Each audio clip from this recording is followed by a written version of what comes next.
안녕하십니까. 신의 한수의 신혜식입니다. 드루킹의 여론조작 정말 심각한 문제고 1심에서 김경수는 처벌을 받았습니다. 물론 뭐 보석으로 풀려났지만 말이죠.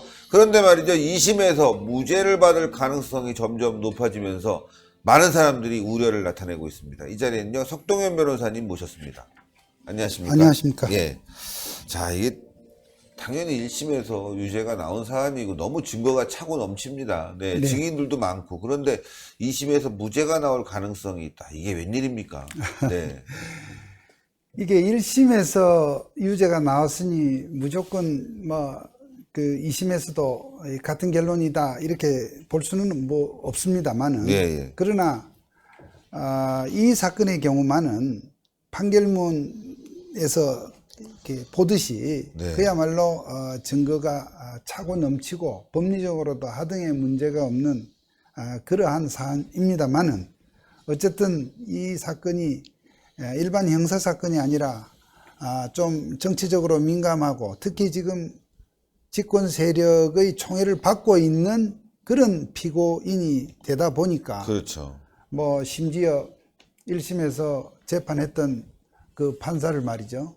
검찰에서 지금 다른 혐의로 걸어서 지금 기소까지 하는 그렇게 해서 전방위적인 압박을 가하는 것이 또 한편으로 이 사건이 지금 처해 있는 현실이기도 합니다. 네네. 근데 어쨌거나 지금 드루킹 특검법에 의해서 기소된 사건 아닙니까? 네. 그 특검법에 의하면, 특별검사법에 의하면 항소심을 원래는 2개월 안에 마치도록 법에 네. 규정이 되어 있는데 이제 이 법원에서는 이것을 하나의 훈시 규정으로 해석하는 것 같습니다. 그러다 보니까 지난 2월 달에 이제 1심이 있고 나서 지금 벌써 지금 5개월 지났죠. 접어들고 있고, 근데 이번 달 7월 18일과 7월 25일 날 또 항소심 재판. 항소심에서는 뭘 하느냐면 결국 1심 재판이 제대로 됐나, 예.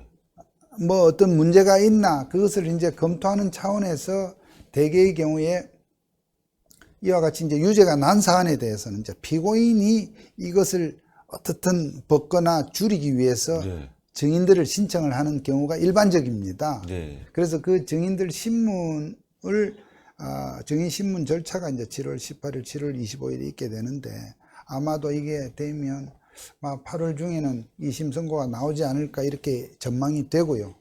지금 뭐 내용면에서 보면 이것이 절대 뒤집어질 수 없는 사안이라고 저는 법조인 출신으로서 확신을 합니다만은 어쨌든 지금 재판을 직접 담당하면서 수고하고 있는 허익범 특검이 상당히 좀 힘겨워한다는 그런 얘기들이 들리고 있습니다. 숨겨하고 있다. 예, 예.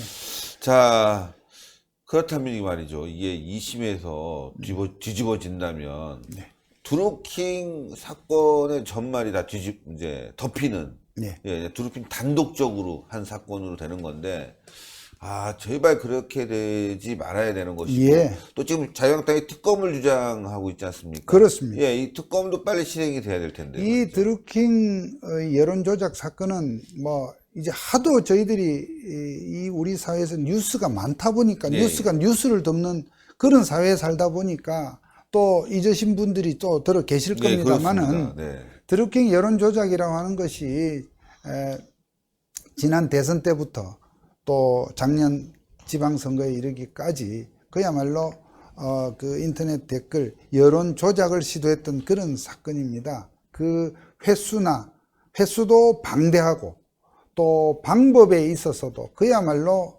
그쪽으로 머리가 아주 튄 이 전문가들이 그러니까요.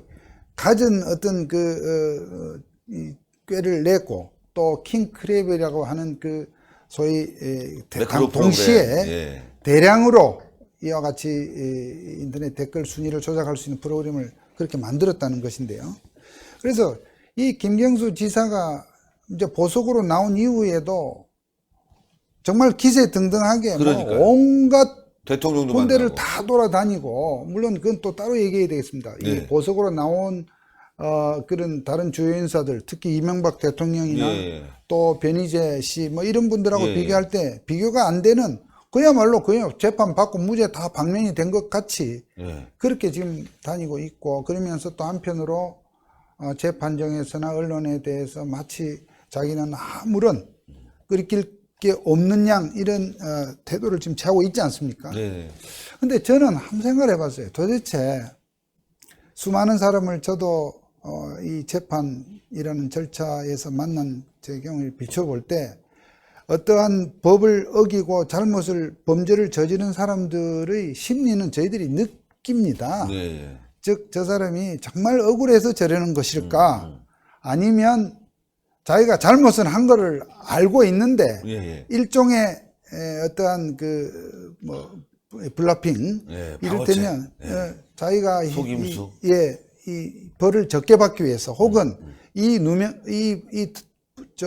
벌을 면하기 위해서 막 억지를 쓰는 어떤 그런 경우 등등이 많지 않습니까?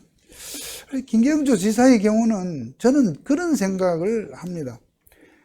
내가 정말로 이 드루킹 이 사람들과 어떤 그 킹크랩 이런 프로그램의 어떤 이런 조작에 대해서 전혀 모른다. 나는 알지 못한다. 그 사람들과 내하고 내가 거의 몇 번은 갔지만 이 사람들이 이런 일을 하는 줄 몰랐다고 하는 그 내용은 정말 누가 보더라도 이치에 닿지 않는 말인데. 그러니까요. 그래서 내가 정말로 나는 그런 잘못이 없다라기보다 내가 몸통이 아니다 하는 그 심정에서 저렇게 기세등등한 것 같다는 생각을 합니다. 즉 자기가 처음서부터 다 일을 도모하고 그 사람들 뒷바라지를 다 하고 뒷돈을 대고 다 했다 할 것 같으면 정말 이건 정말로 이 지킬과 화이트 두 얼굴의 사나이가 되는 것인데 그래도 이렇게 보면 왜 저렇게 뻔뻔하게 의기양양할까를 생각해 보면 그럼 우리가 짐작하는 바도 그렇지 않습니까? 김경수가 절대 몸통이 아닙니다.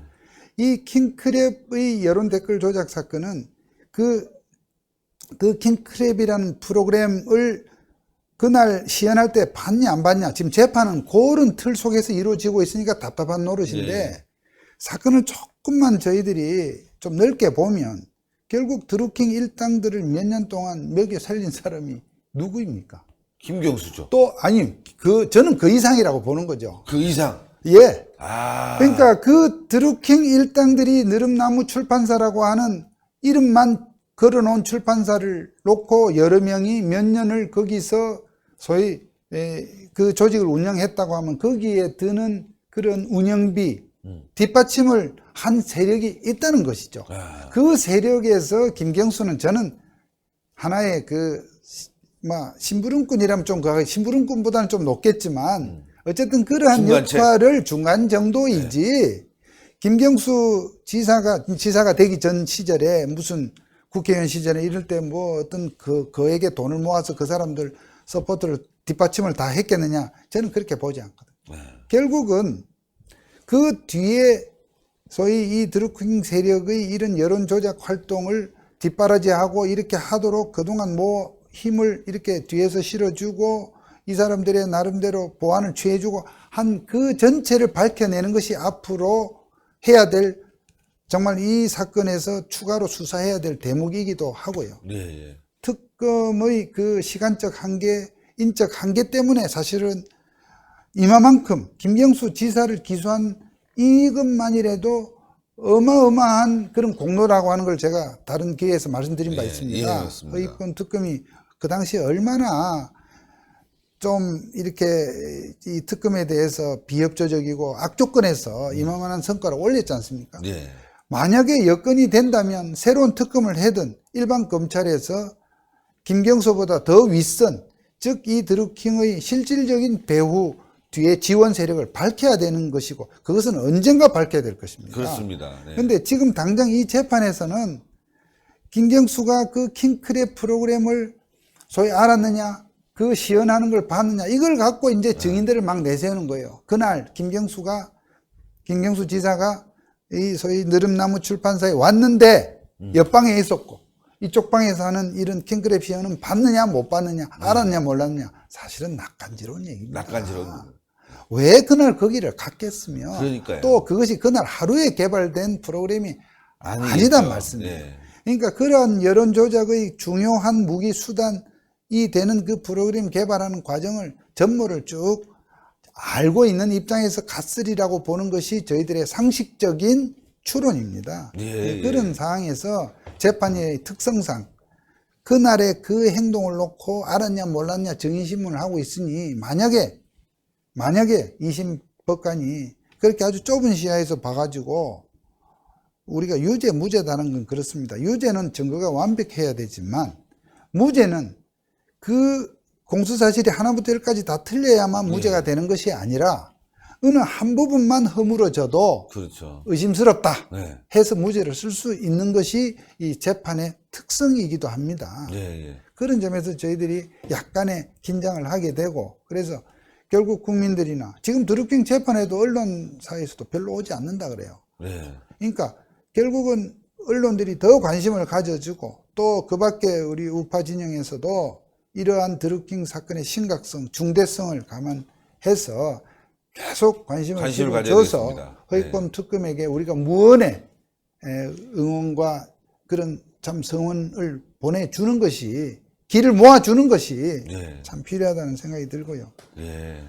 아, 그렇습니다.